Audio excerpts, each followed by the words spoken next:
Good morning. Morning.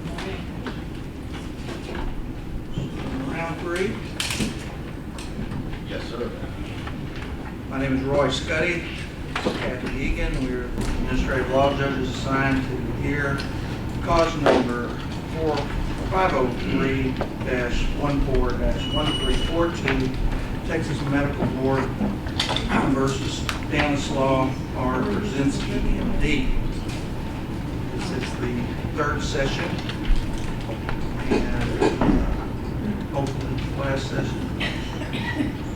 Okay, so we're ready for you to call the first witness? Dr. Stanislaw Burzynski. All right, Dr. Burzynski, please, sir.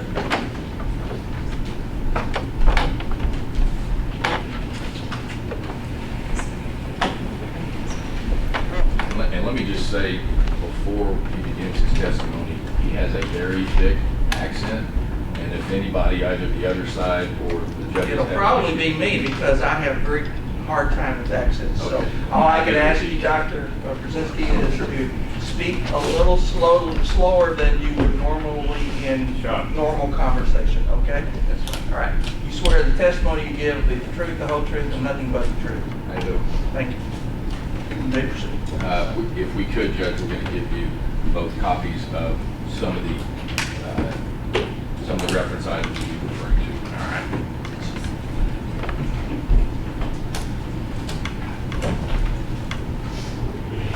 May I proceed? You may. Tell us your name, please. My name is Stanislaw Burzynski. You probably need to pull that microphone a little closer to you because I can barely hear you, and I'm right here. Pull it up just a little bit, Doctor. Right. Pull it up. Well, There. right. All right, try again. The name is Stanislaw Burzynski. How old are you? I'm 73. Where do you live? I live in Houston, Texas, How long have you lived in Houston, Texas, Doctor? since 1970. Are you married? Yes, I am. Your wife's name? Barbara, How long have you been married to Barbara? for 37 years. You have children? Below. Their names and their ages? Gregory, 37. Kinga, 50. Monica, 53. What does Gregory do? Gregory is a licensed medical doctor, specialist in internal medicine. Where does he practice? He's practicing in the Burzynski Clinic.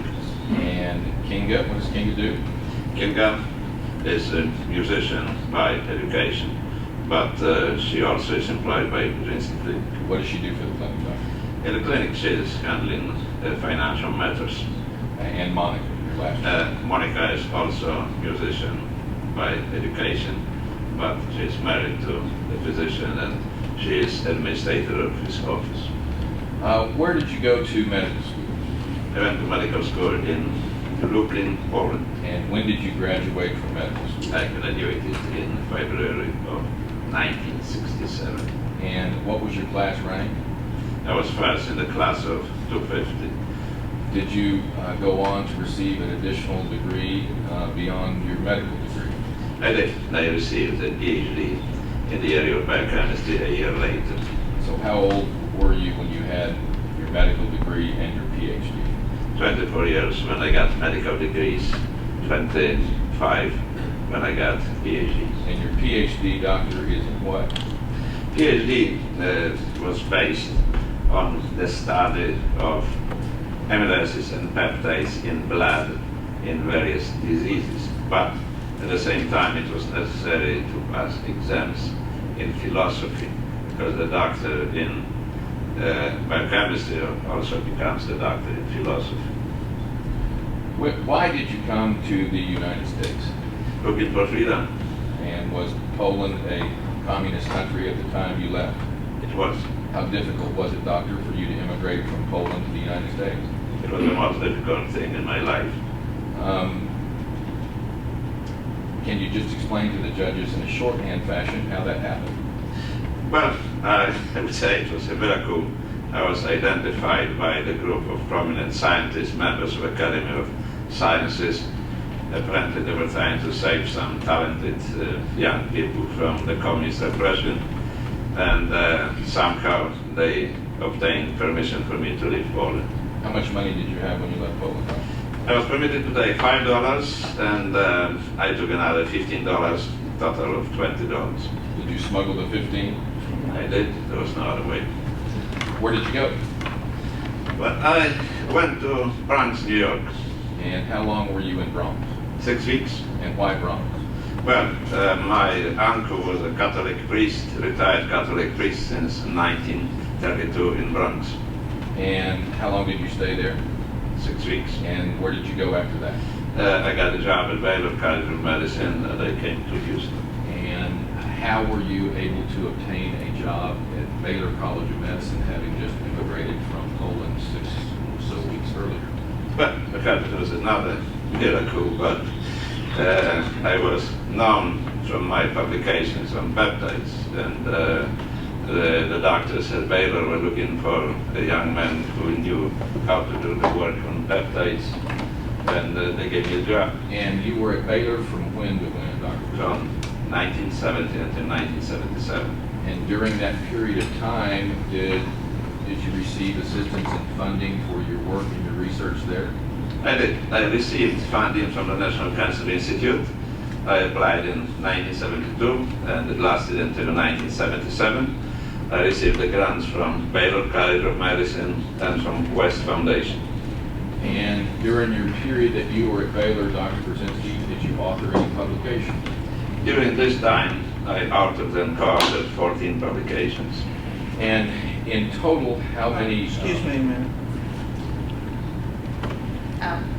As we mentioned before, all the spectators need to be to the far right of me and nobody behind the attorneys, because it's too easy to focus in on what they're exchanging and talking about. So please don't sit behind either set of counsel tables. Proceed. Yes. You were telling us how many publications, Dr. Burzynski, you authored in the 70 to 77 period? During this period of time, 14 publications. And in total, how many publications have you Over authored? 300. And who have you collaborated with? Initially, we had a very good collaboration with MD Anderson Cancer Center. I was principal investigator and was supervising the research at Baylor and MD Anderson on peptides. Then I worked together with National Cancer Institute, with Uniform Services Laboratory, Slow down just a little bit, Doctor. Uniform Services University, Imperial College of Technology in London, University of Kurume in Japan, University of Arkansas, Medical College of Georgia, Polish Academy of Sciences, and a number of others. I didn't catch the one after Georgia. There was something Academy of Sciences. Polish Academy of Sciences. Polish. Polish Academy of Sciences. Have you ever had any academic positions? Yes, I did. At Baylor, I was assistant professor. Currently, I am professor of neuro-oncology at Capital University of Beijing in China. Are you a member of any professional organizations? I am. Which ones? American Medical Association, Harris County Medical Society, Society for Neuro-Oncology. Slow down. She's got to take this down. Slow down.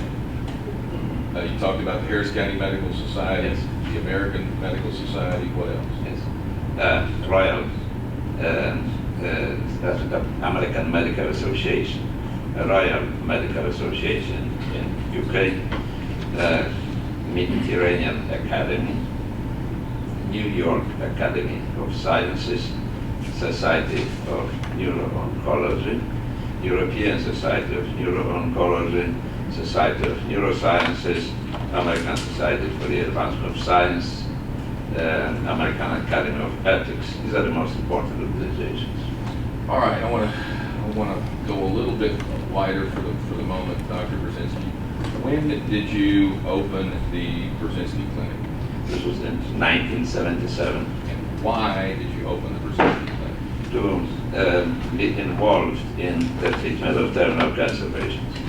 And why or how did you become so interested in the treatment of terminal cancer patients? This was based on my prior research and discovery. I discovered chemicals in human body, in blood, which had anti-cancer activity. And I decided to develop them further through clinical trials, through the approval process. For this purpose, it was necessary to have a clinic which could treat these patients. From a population-wide standpoint, Dr. Burzynski, how frequent or how common is it for individuals to have cancer? It's 1 out of 3 Americans are expected to have cancer in their lifetime. 1 out of 3? Yes, And is that number growing? Is it staying the same? Is it shrinking? it is growing. Do you have an opinion as to why it's growing? People live longer and they're exposed to numerous factors. One of them are electronics and, of course, numerous chemicals, viruses, stressful lifestyle, etc.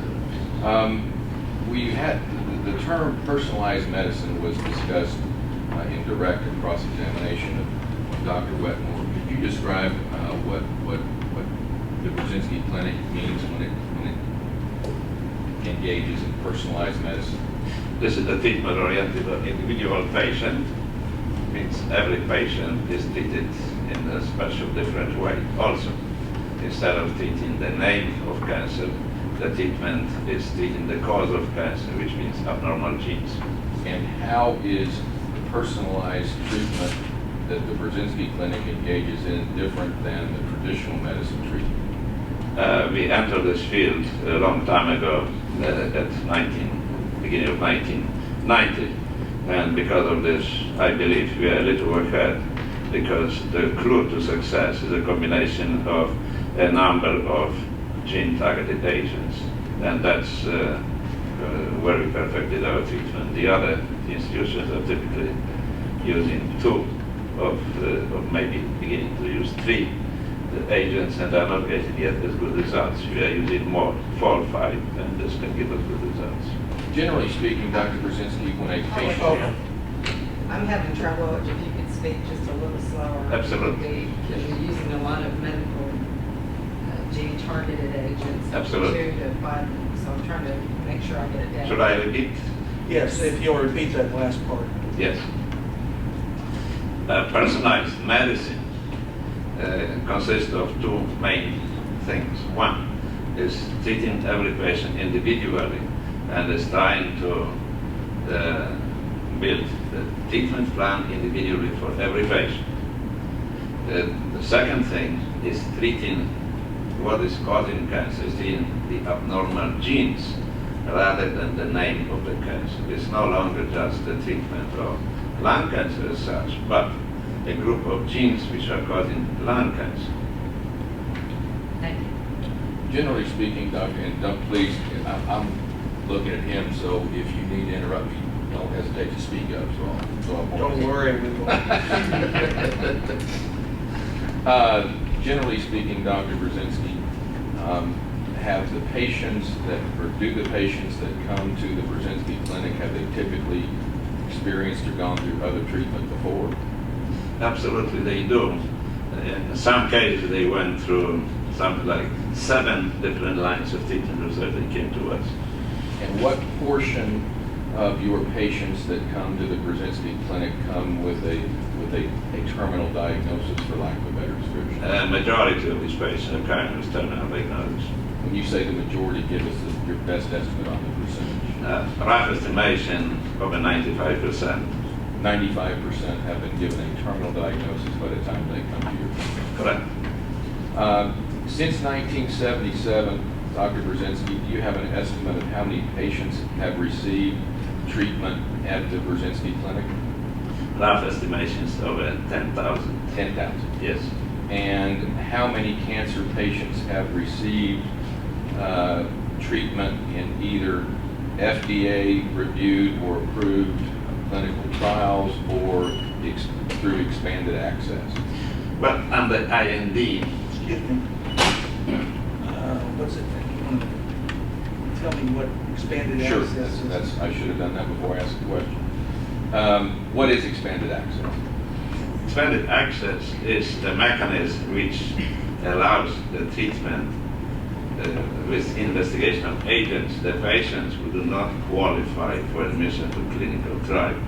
It consists historically of special or compassionate exception, later is single patient protocol, and currently single patient investigation of new drug.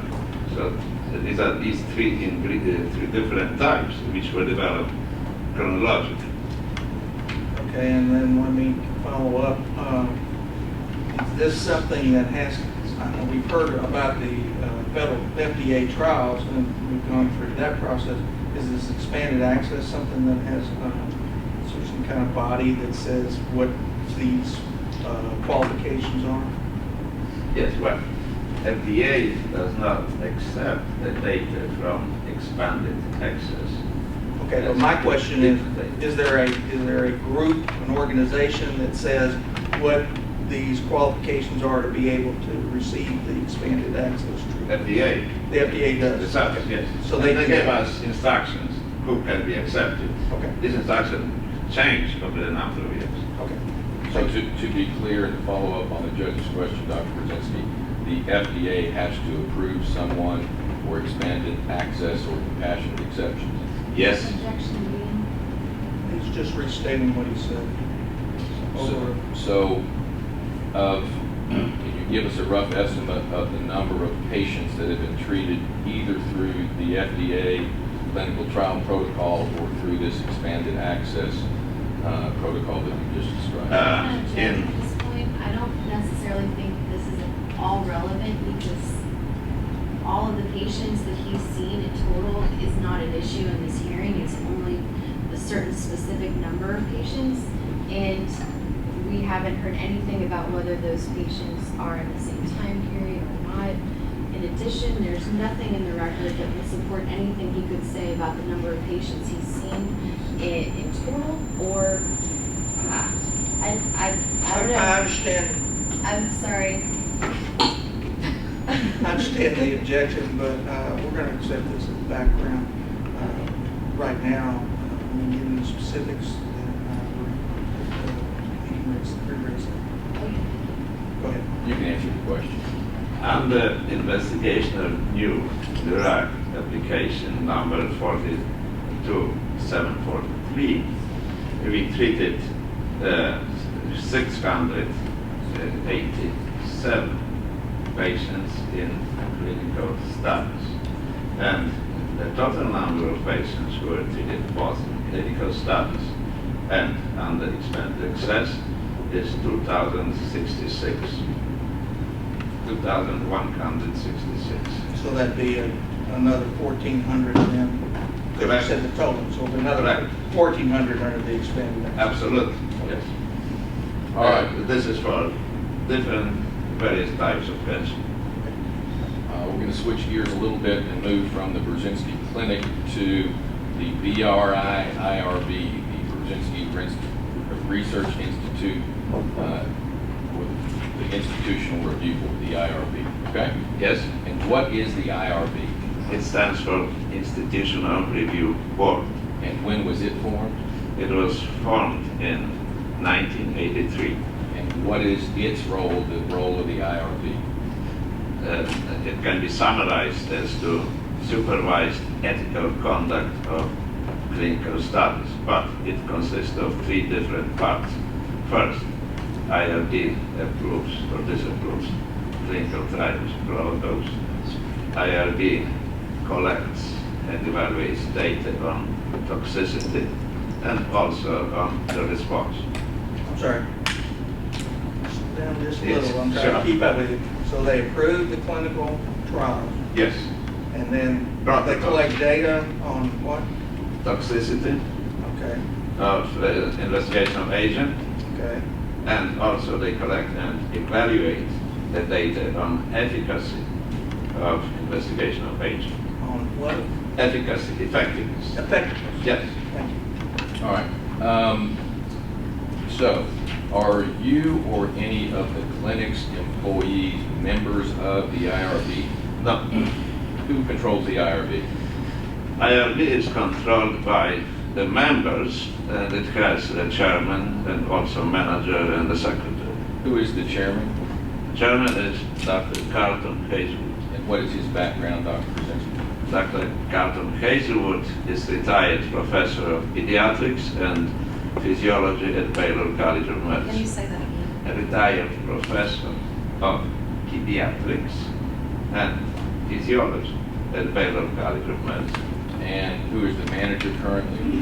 The manager is Mrs. Hildegard Bonavides, who previously was involved at Baylor College Institutional Review Board. And how were those people selected? They are selected by the members of the board. Do you? Can I follow up there? Sure. And where do the members of the board come from? Well, there is very special prescription how to select these members. Most of them are lay people. They should be clergy members. They should be good representation of women, some prior patients, and some medical doctors. How many people are on the board? Currently, I believe they have 14 people. And do you have a role in selecting board members? I don't. Do you have any ability to control the decisions of the IRB? I don't. When the FDA has an issue or a concern with a clinical trial, do they contact you or do they contact the IRB? That depends what kind of issue. If this is the issue of ethical conduct of the trial, then they contact IRB. If this is the issue of reporting the results, reporting toxicity, reporting the results of cancer treatment, they contact the sponsor, which is the Burzynski Research Institute. How many clinical trials have you been involved in, Dr. Burzynski? And the IND for the 3742, there was Stop. You're using verbiage that they don't know civil or familiar about. What is investigation of new drug. Okay, investigational new drug. Drug application. For the 3742, there were 65 Is that clinical. something we should know what that number means? It's not really particularly germane. It's just an example of a clinical Okay, trial. all right, just want to make sure. Because we have different I understand, INDs. I just want to know Yeah. if there's something that we need to know the name of, we need to know it because we're going to have to write this up. Sure. Yes. Well, there are 65 prospective clinical trials and one retrospective clinical trial. What's the difference between a prospective clinical trial and a retrospective clinical trial? Well, basically, prospective clinical trial evaluate the cancer treatment, you can say a priori, which means there is a protocol, the patients are admitted, and after the admission and the treatment, the results are evaluated. Retrospective clinical trials evaluate the patients who already were treated with the investigational drug. And then you are looking back and trying to determine what were the results of the treatment, what was the toxicity. And a total of 65? Correct. And do you know any other physician in the Houston area, or for that matter, the Texas area, that's been involved in that many clinical trials? I'm not aware of it. Do you know of any physician that's been involved anywhere close to that number of approved clinical trials? I don't know. Have you worked, Doctor, as both a sponsor and an investigator in the clinical trial? The sponsor is a publicly held corporation, which is Burzynski Research Institute, which belongs to 2,000 stockholders. And We'll get there. I'm executive of this corporation. And that's how I represent the sponsor.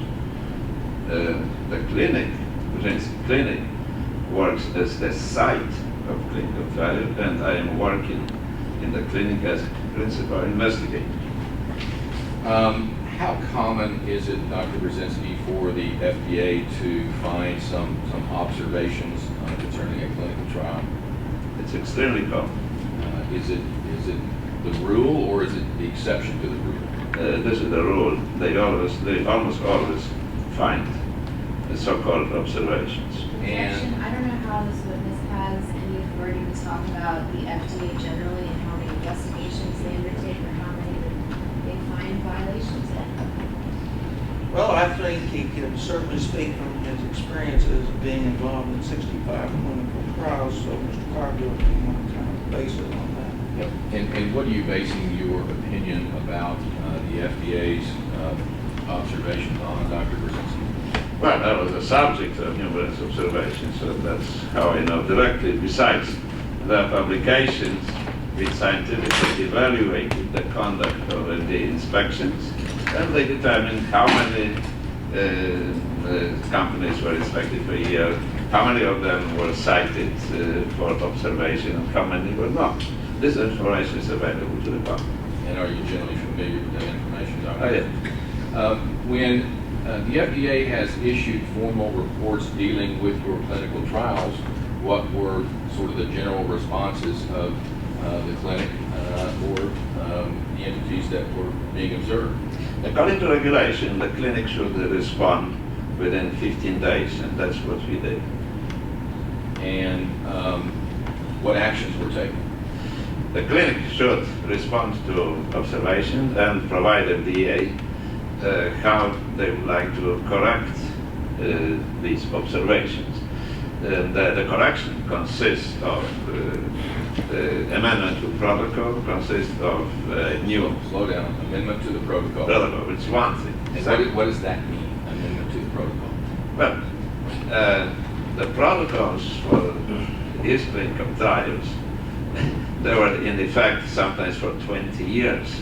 And the science was changing during this time.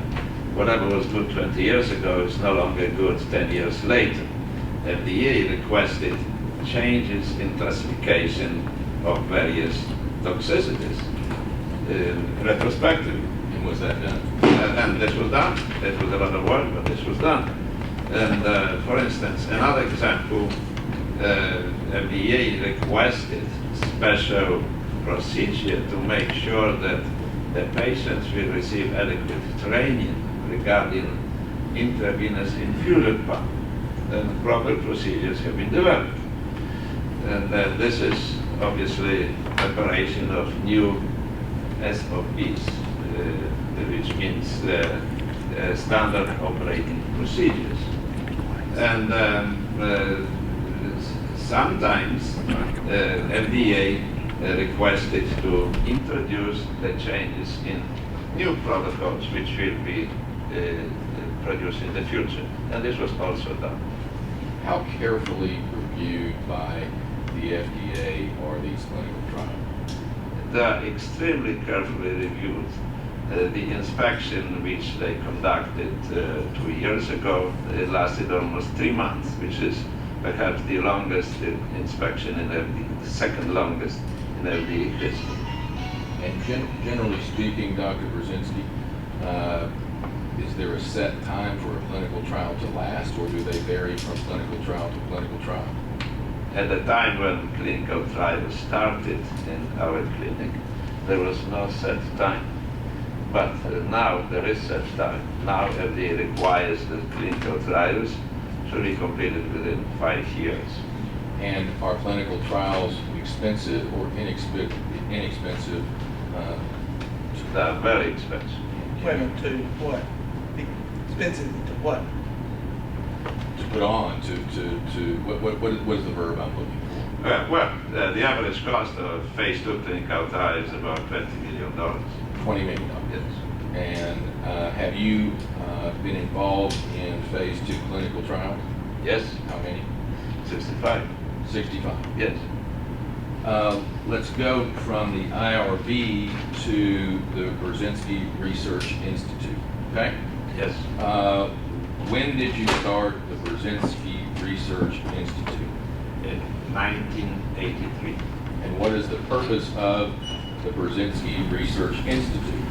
To be involved in basic and clinical research on antineoplasms and to sponsor clinical trials. And we'll get to the anti-neoplasms in a bit, but Is the Burzynski Research Institute engaged in the practice of medicine? It's not, Why not? because the law does not allow this. And is the Burzynski Research Institute a public corporation or a private corporation? It is public corporation. And do you own a number of shares? I do. And what percentage of the shares do you, Dr. Burzynski, own of the BRI? About 80%. And Sorry, 80. Eight. And 80. Or 80. 80, I think you say. Is that right, Dr.? 80 or 8? 80. 80, okay, thank you. So simply put, you're the majority shareholder. Correct. Yes. And are you also the company's president? Yes. And to be redundant, the BRI is a completely separate entity from the IRB. It is. Let's talk about, generally speaking, Dr. Burzynski, cancer. How long have you been working to cure cancer? Approximately 50 years. 50? Yeah. And when did you decide to focus your work on the testing or the treatment of and curing of cancer?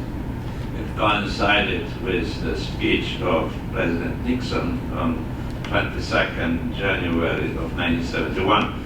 It happened to be in the eve of my birthday when he decided to have war on cancer.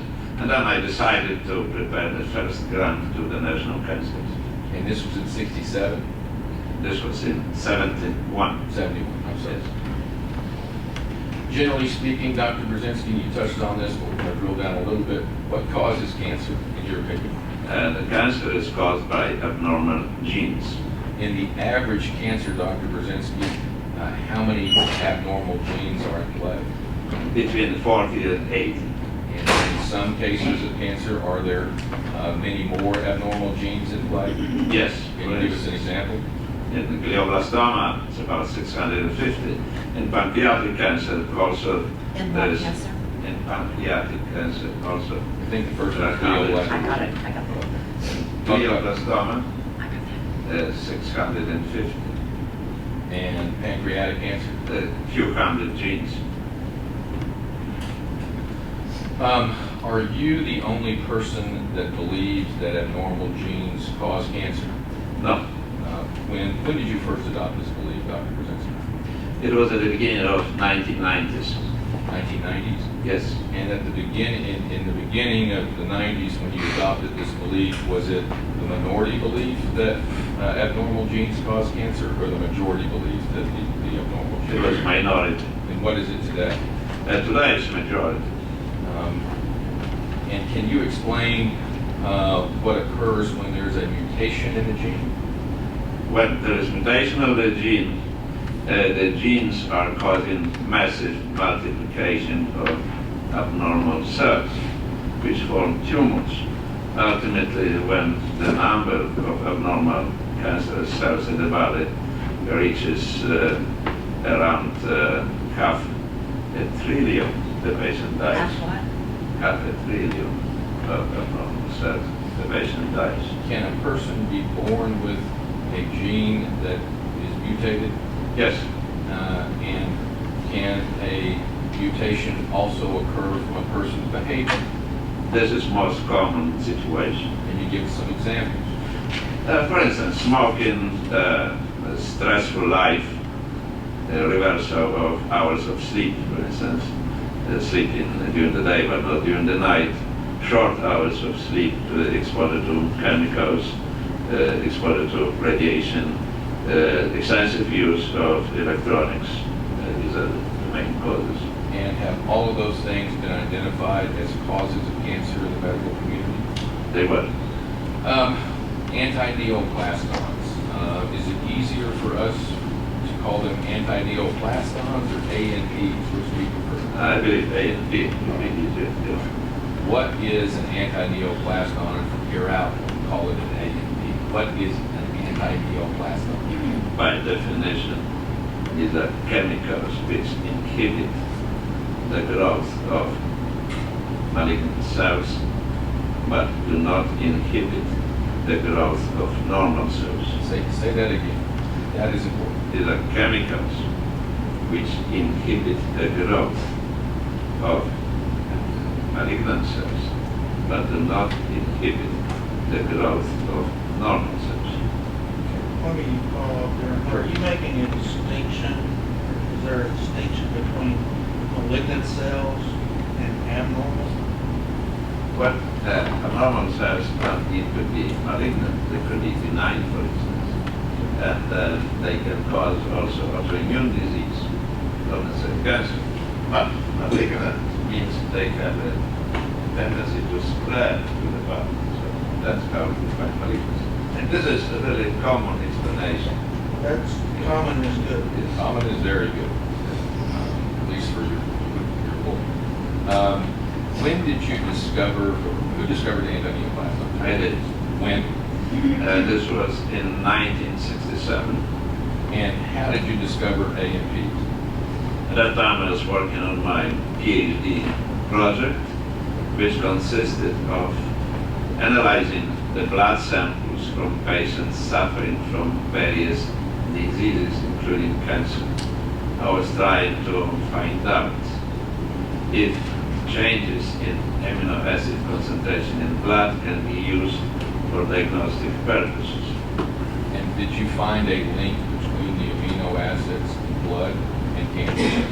I did, because some of these chemicals, which were not identified yet, but similar to amino acids, were missing in the blood of cancer patients. And chemically, they were found to be peptides. And initially, when you discovered the existence of AMPs, where did you discover them? Blood. And were you eventually able to synthesize them? Yes, it was necessary first to determine chemical structure, and then I produced them synthetically. And when were you able to produce them synthetically? This was around 1979. And are you the only person in the world, Dr. Burzynski, that believes in the existence of AMPs? No, How many different institutions are you aware of that have participated in the testing of AMPs, or antineoplasm? I think at least 10 academic institutes. Can you name them for the? Yes, Merola College of Medicine, MD Anderson Medical Center, National Cancer Institute, Imperial College of Technology in London, University of Kurume in Japan, University of what? Kurume, K-U-R-U-M-E, University of Shandong, China, the University Medical College of Georgia, University of Turin in Italy, to mention the most important. Did the National Cancer Institute evaluate your results in treating brain cancer with antineoplasm? It did. When was that? It was in 1990. And was how many cases did the NCI review in the 1990 visit? 7 cases. 7. Yes. And was your design of the clinical investigation based on the NCI rule? Yes. And was some of the research into the antineoplaston supported by that grant? It was. And in simplest terms, Dr. Burzynski, for us all, how do antineoplastons combat cancer? Well, they can be called, compared to molecular switches, which regulate activity of the genes. They turn off the activity of the genes which cause cancer, and these are oncogenes, and they turn on the activity of the genes which fight cancer. These are tumor suppressor genes. The first genes that the switches turn off are causal genes? The first type of genes are oncogenes, and these are the genes. Oncogenes. Spell it.